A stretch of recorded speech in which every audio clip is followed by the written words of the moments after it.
नमस्कार दोस्तों, आज की वीडियो में हम लोग पढ़ेंगे प्रमुख साहित्यिक रचनाएं एवं उसके रचनाकार। तो आइए हम लोग शुरू करते हैं। यहाँ से भी आपके एग्जाम में प्रश्न कभी कभी पूछ लिए जाते हैं जो कि बहुत इंपॉर्टेंट होते हैं। तो आइए हम लोग देखते हैं। सबसे पहले हम लोग देखेंगे अष्टाध्यायी, जो बहुत बार आपके एग्जाम में पूछा जाता है। उसके बाद से मुद्रा राक्षस, महाभास, कथा सहित सागर, अर्थशास्त्र, बृहत कथा मंजरी, मालविकाग्निमित्रम, नृचकटिकम, हर्षचरित, रामचरित। उसके बाद से देखिए पृथ्वीराज दासो, आपको यहाँ तक दिखाई देता होगा रामचरित तक। उसके नीचे भी हमने लिख रखा है पृथ्वीराज दासो, राजतरंगिणी। उसके बाद से नृत्य शास्त्र। तो जैसे हम लोग यहाँ तक कवर कर लेंगे, उसके बाद से इसके नीचे वाले पॉइंट को हम ऊपर लिख देंगे। ठीक है दोस्तों, तो आप लोग देखिएगा। उसके बाद हम, ये तो रचना है, उसके बाद हम देखेंगे किसके द्वारा लिखा गया है। उसके बाद इसमें विशेष तथ्य क्या इसमें प्राप्त होते हैं। तो आइए हम लोग शुरू करते हैं। सबसे पहला देखिएगा अष्टाध्यायी। अष्टाध्यायी किसकी रचना है?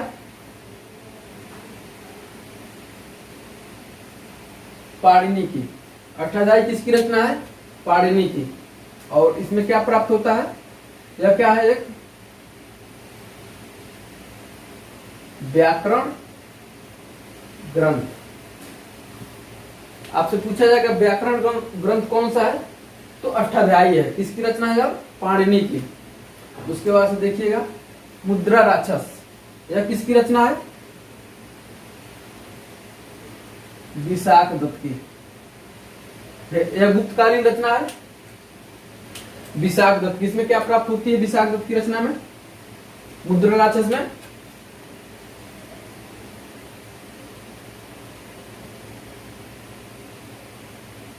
मौर्य वंश के विषय में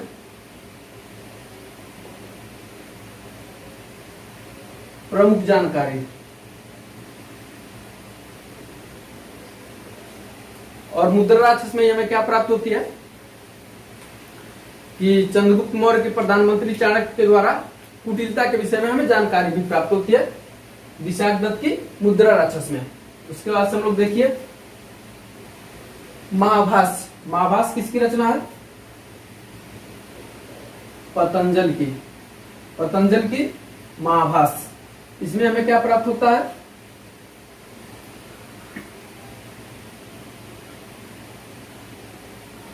शुंग वंश से संबंधित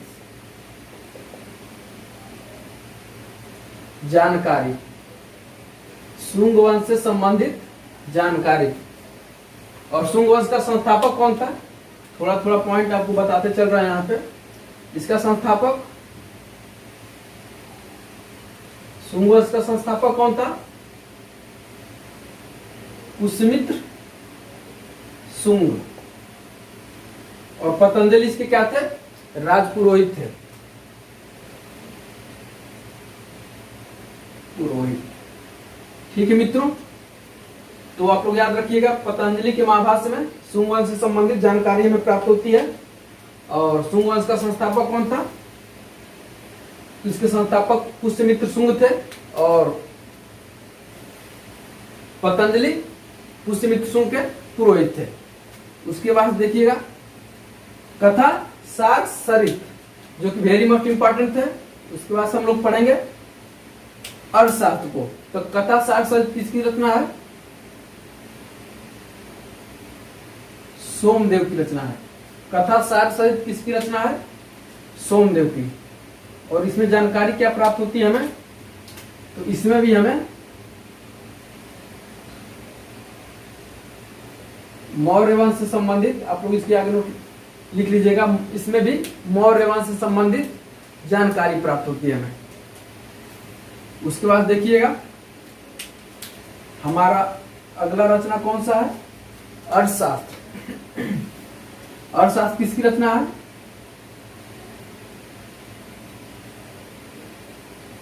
कौटिल्य की। और कौटिल्य का क्या और मतलब दूसरा नाम और क्या क्या प्राप्त होता है हमें? चाणक्य, विष्णुगुप्त, वात्स्यायन और पाचिल स्वामी। यह किसके नाम है? कौटिल्य की, जिसकी रचना क्या नाम है? अर्थशास्त्र। और अर्थशास्त्र में हमें क्या प्राप्त होती है? यहाँ पे हम लिख देते हैं। और अर्थशास्त्र में हमें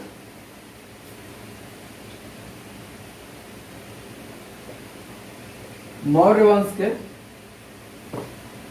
आप लोग लिख लीजिएगा इसके आगे, मौर्य वंश के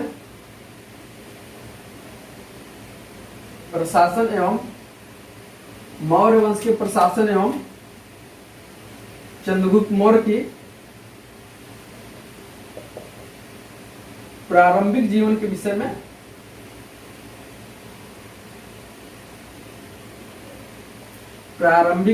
विषय में जानकारी प्राप्त होती है।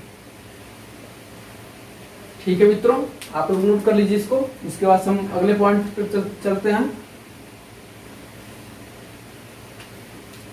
उसके बाद से हमारा अगला पॉइंट क्या है?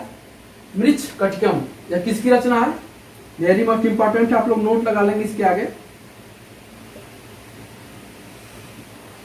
नाम भी थोड़ा इसका उलझाऊ तरह का है, मृच्छकटिकम, भूलिएगा नहीं कभी। और इसके रचनाकार कौन है? शूद्रक। इनका क्या नाम है? शूद्रक। और इनके पुस्तक मृच्छकटिकम में हमें क्या जानकारी मिलती है इनकी रचना में? तो याद रखेंगे,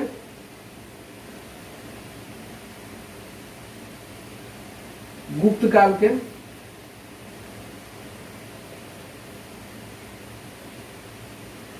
सामाजिक जीवन के विषय में जानकारी, गुप्त काल के सामाजिक जीवन के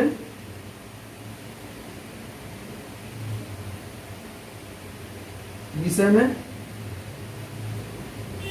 जानकारी प्राप्त होती है।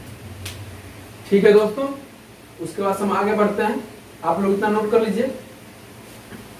उसके बाद हम लोग हर्षचरित को देखेंगे, रामचरित, उसके बाद से पृथ्वीराज रासो, उसके बाद से राजतरंगिणी, उसके बाद से नीति शास्त्र।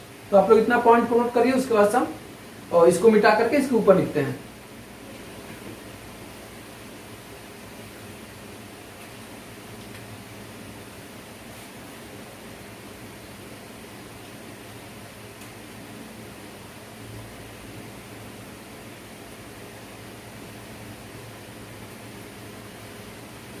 तो आप लोगों का नोट हो गया होगा मित्रों। एक रचना हम और यहाँ पे लिख देते हैं। हर्षचरित किसकी रचना है? तो देखिए, बाणभट्ट की रचना है। हर्षचरित किसकी रचना है? बाणभट्ट। और हर्षचरित में जानकारी हमें क्या प्राप्त होती है? हर्षचरित में देखिएगा, हर्ष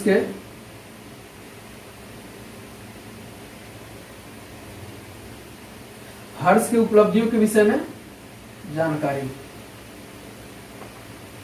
हर्ष के उपलब्धियों के विषय में हमें जानकारी कहां से प्राप्त होती है? हर्षचरित में, जो कि किसकी रचना है? बाणभट्ट की रचना है।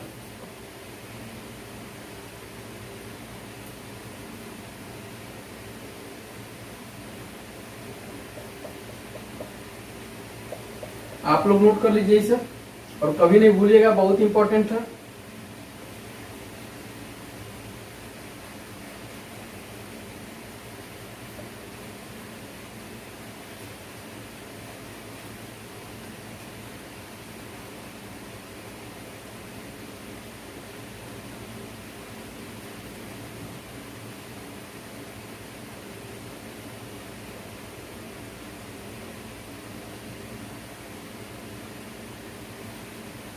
देखिए हम लोगों का कहां तक हो गया है? हर्षचरित तक। इसके बाद से इसके बाद से रामचरित है, पृथ्वीराज रासो है, राजतरंगिणी है, उसके बाद से नीति शास्त्र है। इसको मिटा करके चारों को ऊपर लिख देते हैं।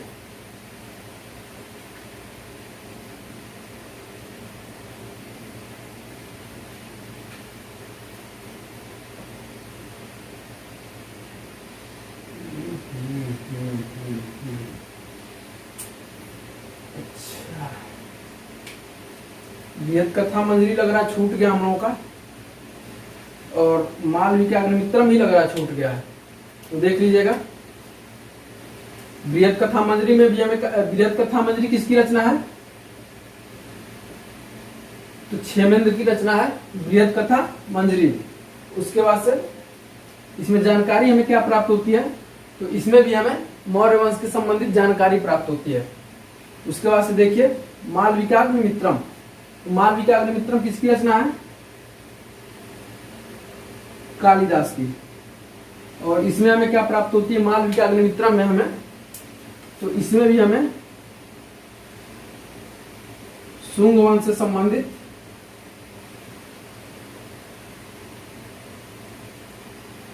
मालविकाग्निमित्रम में हमें भी शुंग वंश से संबंधित जानकारी प्राप्त होती है, जो कि इसके पुत्र अग्निमित्र और अग्निमित्र के प्रेम के विषय में बताया गया है इसमें। ठीक है दोस्तों, उसके बाद हम लोग अगले पॉइंट पर अपने चलते हैं। मृच्छकटिकम को हमने देख लिया है, हर्षचरित को भी देख लिया। उसके बाद से अगला पॉइंट देखिए, रामचरित, पृथ्वीराज रासो, उसके बाद से राज तरंगिणी, राज तरंगिणी। उसके बाद से देखिए नीतिसार, ये भी बहुत इंपॉर्टेंट है। नीतिसार। तो हमारे पास 4 और रचना बच गई है। तो देखिएगा,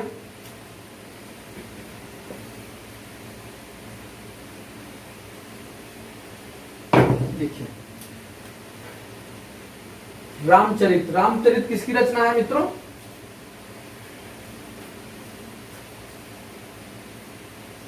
तो रामचरित आपका संध्याकर नंदी की रचना है। और इसमें हमें जानकारी क्या प्राप्त होती है?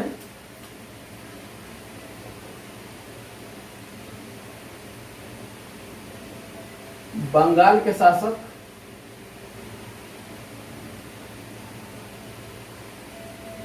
कुमारपाल के, बंगाल के शासक कुमारपाल के जीवन से संबंधित हमें जानकारी प्राप्त होती है। कहां पे? संध्याकर नंदी के रामचरित में। उसके बाद देखिए, आपको पता होगा पृथ्वीराज रासो किसकी रचना है? वेरी मच इंपॉर्टेंट, आप भी इसके आगे नोट लगा लीजिएगा। तो पृथ्वीराज रासो आपकी चंद बरदाई की रचना है। और इसमें हमें क्या प्राप्त होती है?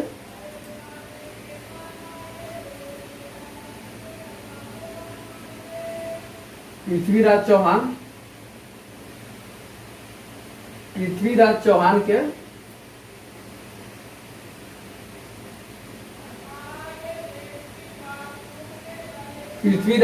के उपलब्धियों के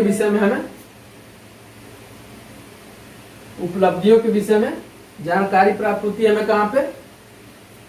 तो पृथ्वीराज रासो की रचना, चंद्रबाद राय की रचना पृथ्वीराज रासो में। इसके बाद हम लोग इसके अगले यही टॉपिक को हम लोग पढ़ेंगे, मोहम्मद गोरी और पृथ्वीराज चौहान। तराइन का प्रथम युद्ध 1191 और तराइन का द्वितीय 1192 ईस्वी। उसके बाद देखिए हम लोग का वेरी मस्ट इंपॉर्टेंट पॉइंट है, क्या है? राज तरंगिणी, या किसकी रचना है? कल्हण की रचना है। तो राज तरंगिणी में हमें क्या प्राप्त होता है? कश्मीर के शासकों का उल्लेख। उसके बाद से देखिए नीतिसार किसकी रचना है? कामंदक की। और इसमें हमें क्या प्राप्त होती है? गुप्तकालीन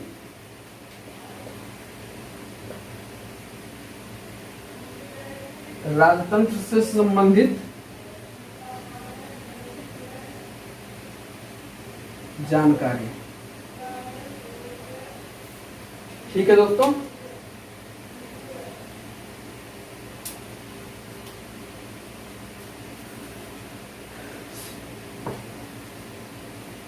यहाँ पे आपका रामपाल है, कुमारपाल नहीं है, रामपाल। हम लोग इस वीडियो में इतना देखें, ये पार्ट 1 था हमारा। इसके बाद हम ऐसे वीडियो और लाते रहेंगे, और ये वीडियो आपको पसंद आई होगी तो आप हमें कमेंट करके जरूर बताइएगा, और मिलते हैं नेक्स्ट वीडियो में। तब तक के लिए थैंक यू।